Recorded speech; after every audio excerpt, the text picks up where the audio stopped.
Okay, good afternoon. So ito na po yung ating Volvo. Nabisita po natin ito last year.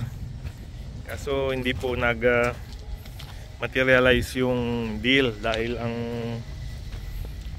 isang napag-usapan po yung Caterpillar 320. So ito po, ganun din po, binaba yung makina.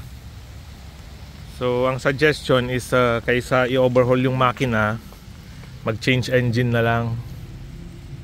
Mas mabilis. So ito po yung kanyang, pero okay daw po lahat ito. Gumagana, working condition ito. Yung makina lang po talaga. So yun po yung kailangan dito. And then parang papalitan po yata lahat itong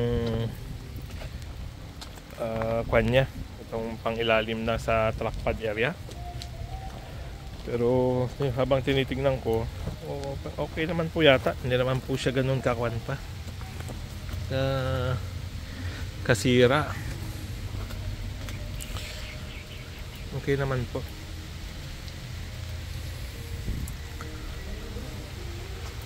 So radiator buo.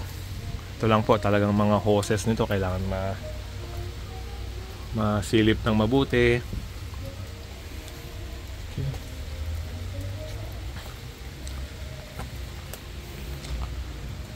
Na-convert na po yata ito sa all manual. So ang nagiging challenge po kasi natin pag computerize, yung troubleshooting po medyo mahirap. Takpan yung kanyang data plate. So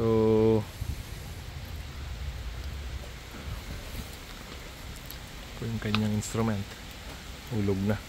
Okay, so yun po ang gagawin natin. Inspect lang muna ngayon. At masyado na pong malakas yung ulan, balikan na lang po natin, at least nakuha na natin ulit ng video.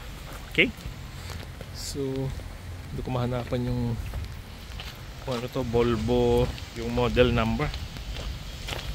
Ayun, Volvo MX255 pa. Okay, alam ko pa lang dito yung makina. Yun po, nakakaalat yung makina rito. So mas ideal po rito, pag bubuin natin, i-change engine na lang po. Okay, so cut ko na po muna rito at malakas na yung ulan. Salamat po.